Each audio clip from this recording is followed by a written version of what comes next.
누가복음 10장의 말씀을 가지고 하나님께서 우리에게 주신 은혜를 함께 나누어 보려고 합니다.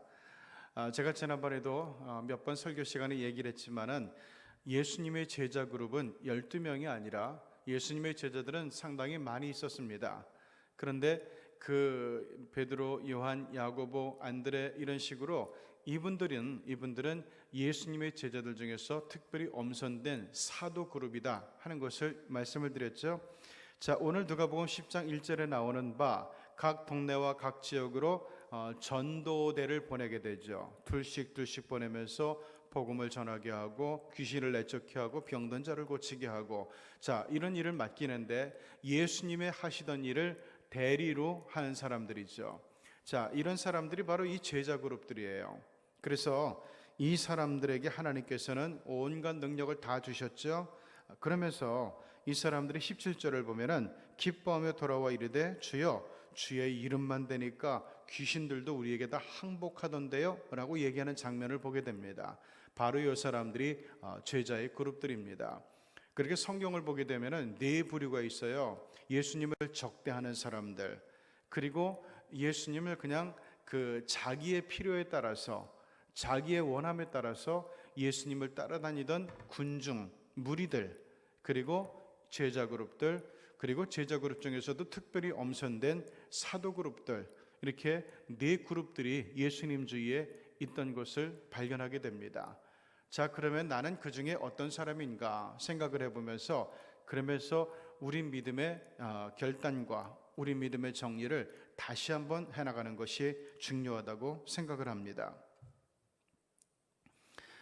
여기 13절에 보면은 이제 고라신, 벳세다, 그리고 아래 보면은 가버나움 뭐 이런 얘기들이 나오는데, 여기서는 전부 이 갈릴리 북부에서 예수님께서 주로 사역하시던 것, 그리고 예루살렘 바로 위에서 예수님이 사역하시던 그런 장소들입니다. 그런데 예수님께서 말씀하시고 가르치시고 기적을 행하시고 사랑을 행하시고 자비를 행하시고 그랬지만은 참 의외로 이 유대인들은 별로 변하질 않아요. 왜냐하면은 이네들이 갖고 있는 그 생각, 우리는 선민이다, 우리는 하나님께서 택해 주셨다, 우리만큼 율법을 잘 지키는, 우리만큼 신앙이 좋은 사람들은 없다, 우리만큼 하나님께서 예뻐하시고 기뻐하시고 마음에 들어하는 민족은 없다, 이런 생각이 이제 가득 차 있는 사람들이죠. 그런데 예수님 모자라다, 부족하다, 너희들이 갖고 있는 믿음은 진짜 하나님께서 원하시는 그런 믿음은 아니다. 내가 전하는 이 복음을 가지고 정말 하나님을 마음과 뜻과 힘을 다해 사랑하고 내 이웃을 내 몸처럼 사랑하는 그런 사람이 되어야 된다라고 얘기할 때, 이 사람들은 예수님의 그 말씀에 대해서 별로 그렇게 막 감동적으로 뜨겁게, 그리고 심령이 변화될 만큼 강하게 받아들이지는 않았던 것 같아요. 자, 그래서 지금 예수님께서 열심히 이렇게 사역을 하셨지만은 실망하는 모습이 나오고 있죠. 자, 그런 유대인들의 사상, 유대인들의 신앙, 이런 것을 대변해 주는 한 사건이 오늘 본문에 등장을 하게 됩니다. 그게 25절에 나오는 한 율법 교사의 이야기인데, 이 사람이 와서 선생님, 내가 뭘 하면 영생을 얻을 수 있죠? 라고 얘기를 합니다. 자, 그런데 그 질문을 하는 의도가 뭐였는가 하면은 예수님을 시험하는 것이었어요.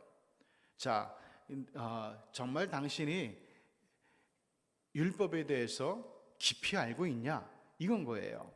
자, 그러니까 예수님께서 뭐라고 하는가 하면은 율법에는 뭐라고 기록되어 있냐라고 되묻죠. 이게 이제 예수님의 방법이에요. 네가 아는 것. 대개 예수님께 나오는 사람들은요, 몰라서 질문하는 사람들도 있는데 다 알면서 예수님은 어떻게 대답하나 보자, 시험하는 사람들이 많았다는 얘기죠. 그래서 예수님께서 되묻는 방식으로 이 사람들의 대답을 다시 끌어내는 그런 방법을 주로 취하게 됩니다. 자, 그런데 27절에 보니까 율법사가 대답을 해요. 마음을 다하고 목숨을 다하고 힘을 다하고 뜻을 다하여 하나님을 사랑하고 또한 이웃을 자신같이, 네 자신같이 사랑하라 하였나이다. 이게 율법이 가르치는 거라는 거예요. 기가 막힌 거죠. 대개 사람들은 그 율법에 대해서 뭐 예를 들어서 10계명에서 퍼져나온 것이 한 1만 5천 가지가 돼요. 자, 그러면은 이것을 다 읊어버리는 것도 힘들거니와 이것을 다 지키는 것은 사실 율법을 만든 바리새인들도 어려운 일이죠. 자, 그런데 이 여기 나오는 율법사는 아주 그걸 기가 막히게 딱 핵심을 집어가지고 예수님 앞에 이야기를 합니다. 그러자 예수님이 그 이야기를 들으시면서 너 참 대답 잘했다. 네 대답이 옳다. 그래야 되는 거다. 이렇게만 행하면 그러면 살 수 있다라고 얘기합니다. 그러자 율법사가 자기를 옳게 보이려고, 자기를 드러내 보이려고 질문을 합니다. 그러면 내 이웃이 누굽니까? 당연히 예수님의 입에서는 누구야? 이스라엘 사람들인지 유대인들이지. 이거를 아마 기대했던 것 같아요. 이스라엘 사람들에게 이웃은 절대로 타민족이 아니에요. 이 사람들에게 있어서 이웃 사람들은, 저기 이방 사람들은 개나 돼지로 취급되던 사람들이에요. 그렇기 때문에 당연히 이스라엘 사람들이지 유대인들이지 라고 예수님이 만약 대답한다면, 아우 제가 유대인들을 얼마나 사랑했는데요, 내 동족을 얼마나 사랑했는데요, 이웃을 이렇게 사랑했으니까 나 된 거 아닙니까? 이렇게 자랑하려고 그랬던 것 같아요.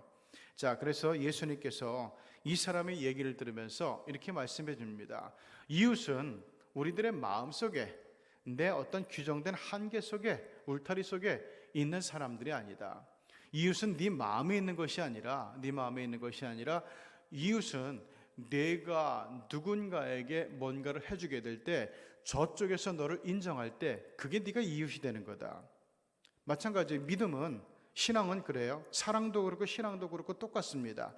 내가 이만큼 하면 되겠지, 내가 요만큼 해드리면 되겠지, 이게 신앙이 아니라, 내 신앙을 인정하는 것은 내가 아니라 하나님이에요. 하나님께서 보시고, 야 아무개야, 네가 진짜 나를 사랑하고 네가 나를 진짜 믿고 네가 나를 정말로 기분 좋게 하는구나, 나를 기쁘게 하는구나, 내 믿음이 참 좋다. 이건 하나님께서 인정해 주시는 거지, 내가 하나님 나 지금 새벽기도 드리고 이렇게 사랑도 하고 전도도 하는데 진짜 내 믿음 좋은 거 아니에요?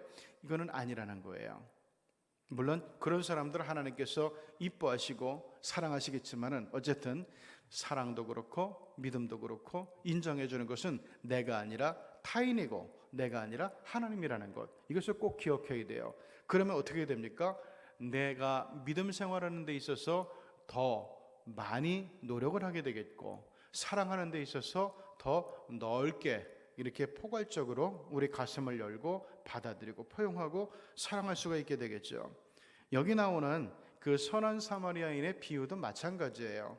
자, 지금 제사장도 지나갔고요, 레위인도 지나갔고요. 이것은, 이 사람들은 하나님을 위해서 특별한 열심을 내야 되는 사람들이잖아요.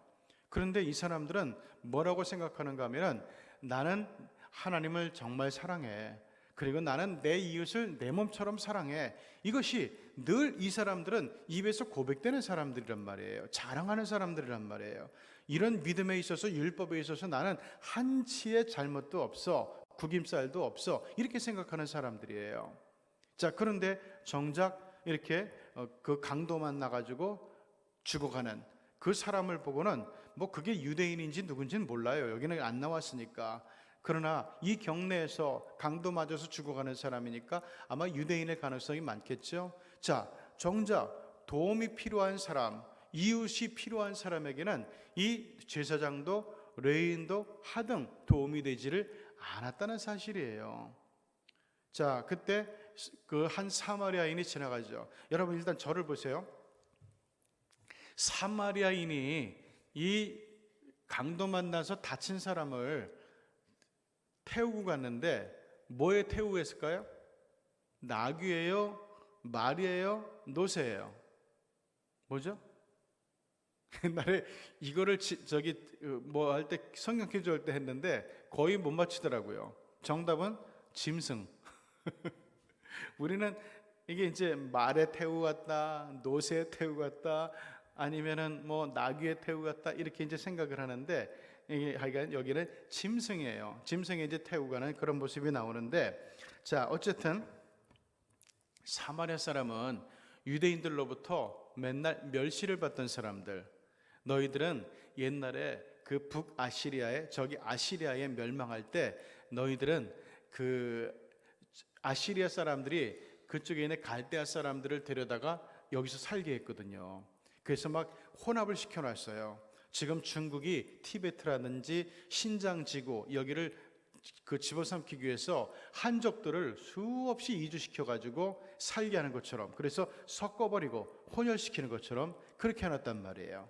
그러다 보니까 피도 섞이는데 믿음도 섞여버려요. 그래서 다 오염이 돼버렸어요. 혈통도 오염이 되고 신앙도 오염이 되고, 그러다 보니까 이 유대인들은 인정을 안 해요. 옛날 북이스라엘 출신 사람들을 인정을 안 해요. 거기에 수도가 사마리아이기 때문에 대개는 그 옛날에 북이스라엘에 살던 사람들을 사마리아인 이렇게 부르는 거죠. 그러니까 거기 사람들은 유대인이라고 인정을 안 하는 거예요. 이스라엘 사람들이라고, 동족이라고 인정을 안 하는 거예요. 그런데 이런 사람이 의외로 그 불쌍한 강도 만난 사람을 보고 와가지고 그 치료를 하고, 그리고 주막에 맡기고 이튿날 가면서 2데나리온을 주막 주인에게 주면서 이 사람을 부탁하고 가는 장면이 나와요. 그러면서 돈이 더 필요하면 내가 돌아올 때 또 주겠다라고 얘기를 해요. 여러분, 왜 2데나리온을 줬을까요? 어제 데리고 왔잖아요, 어젯밤에. 그래서 누구든지 하루의 일을 하게 되면은, 몇 시간 할 땐 간에 하루의 일을 하면은 일당이 1데나리온이에요. 어제 데리고 왔으니까 1데나리온. 그리고 오늘도 맡기고 가니까 오늘도 좀 돌봐주세요 했으니까 2데나리온이에요. 그런데 만약 내일까지도 이 사람이 안 낫고 여기 있다 그러면은 사마리아 사람이 일 보고 오다가 또 나머지 삭슬 지불하겠다는 그런 내용이죠. 자, 어쨌든 이 일이 있고 나서 이 이야기를 하면서 예수님께서, 야, 율법교사야, 네 생각에는 누가 강도 만난 자의 이웃 같으냐 하니까 자비를 베푼 사람이죠 라고 대답하고, 예수님께서 맞아, 너도 이런 사람이 돼야 돼 라고 얘기하는 장면이 나와요. 네가 여기 지나가던 제사장처럼, 레위인처럼 유대인들이 내 이웃, 내 동족들이 내 이웃, 저 사람들이 내 이웃, 이것은 네가 규정하는 것이 아니라 네가 진짜 좋은 이웃임을 알려주는 사람, 증명하는 사람은 너로부터 자비를 받은 사람, 사랑을 받은 사람이다, 이런 얘기란 말이에요. 그래서 예수님께서 우리가 갖고 있는 믿음, 우리가 갖고 있는 섬김, 우리가 갖고 있는 열심, 우리가 갖고 있는 사랑, 이런 것은 내가 규정해서 난 이만큼이니까 됐어, 이것이 아니라 믿음은, 우리의 믿음은 하나님께서, 그리고 우리의 이웃들이 인정해 주는 것이고, 사랑도 자비도 마찬가지로 내가가 아니라 하나님께서 우리 이웃들이 인정해 주는 것이라는 거죠. 그래서 우리가 성경을 보게 되면은, 우리가 이제 하나님 나라 들어가게 될 때 우리의 믿음을 증명해 주는 사람, 우리의 믿음에 대해서, 우리의 사랑에 대해서 우리가 얼마나 열심히 사명을 갖고 살았는지를 증명하고 인정해 주는 사람, 우리 편이 되어 주는 사람이 누구냐면은 예수님이라는 거예요. 하나님 앞에서 우리가 심판대에 서게 될 때 예수님께서, 아이고, 아무개 집사는, 아무개 권사는 내가 잘 아는 사람들이고 이 사람들은 신문도 필요 없다고, 물어볼 것도 없다고, 내가 보증한다고 예수님께서 옆에서 말씀해 주시겠다는 거예요. 하나님, 내 믿음이 이 정도예요, 내 사랑이 이 정도예요, 이래서 들어가는 것이 아니라는 거예요. 하나님께서, 우리 예수님께서 우리를 인정해 주셔야 되겠다는 거죠. 이렇게 될 때 우리 믿음의 양식이 좀 더 깊어지게 되겠죠. 우리 또 사랑이 좀 더 포괄적이 되고 더 강렬해지게 되겠죠. 이것을 오늘 잘 기억하면서 우리가 예수님을 믿고 따라갈 때 그냥 지나가는 사람들 또는 무리들이 아니라, 군중들이 아니라 예수님의 제자의 그룹에 낄 수 있는 그런 한 분 한 분이 꼭 되시기를, 그래서 예수님께서 우리들에게 주시는 그 능력을 가지고 살아가는 믿음의 사람들이 되기를 주님의 이름으로 축복합니다. 기도하시겠습니다. 하나님 아버지, 오늘 누가복음 10장의 말씀을 보면서 우리가 아주 중요한 사실을 깨닫게 됩니다. 우리는 내 믿음을 나는 이만큼이면 돼, 나는 부족해 라고 하면서 내가 내 믿음을 규정할 때가 많이 있었습니다. 섬김도 헌신도 마찬가지, 사랑도 마찬가지였습니다. 내가 이만큼 사랑하는데 왜 안 알아주지? 내가 이만큼이나 섬기고 헌신하고 충성하는데 왜 내게 이렇게 안 알아주지? 라고 생각할 때가 많이 있었습니다. 그러나 믿음도 그렇고 사랑도 그렇고 이것을 규정해 주는 이는 내가 아니라 우리 하나님임을, 그리고 우리의 이웃들임을 오늘 말씀을 통해서 새롭게 배우게 되었습니다. 오늘도 새벽 어둠을 헤치면서 또한 더위를 헤치면서 오늘 성전에 올라와서 예배하는 이 새벽의 백성들, 또한 이 시간을 기억하면서 영상으로 예배하는 사랑하는 우리 믿음의 식구들을 기억하사 하나님 아버지, 우리 하나님 앞에서 우리 주님이 인정하시는 그 믿음, 그 사랑, 그 충성됨을 가지고 오늘도 믿음 생활하는 가운데 하나님, 우리가 하나님의 뜻과 비전을 펼칠 수 있는 사람, 우리 하나님의 영광에 동참하는 사람, 그리고 우리 하나님이 일하시는 그 자리에 하나님, 우리가 기가 막히게 하나님의 뜻을 알고 우리 하나님께서 원하시는 자리에 서서 일하고 걸어가고 세워지는 믿음의 사람들이 다 되게 하여 주시옵소서. 세상에 고통당하는 사람도 많습니다. 하나님 아버지, 확진자가 줄어들 기미를 보이지 않고 있습니다. 이러한 때 또한 일부 교회에 의해서 지금 한국에서 정말 교회 다니는 것만으로도 교회라는 자체가 하나님 참 많이 손가락질 받고 실망을 주는 모습도 많이 있습니다. 이럴 때 하나님 아버지, 실망을 주는 사람들이 있는가 하면은 감동을 주는 사람들도 많아지고 바로 그들이 우리가 되게 해주셔서 하나님, 누군가 허물어버린 교회의 영광을 우리가 다시금 멋지게 쌓아가는 믿음의 제자들이 꼭 되어지게 하여 주시옵소서. 예수님의 이름으로 기도드리옵나이다. 아멘.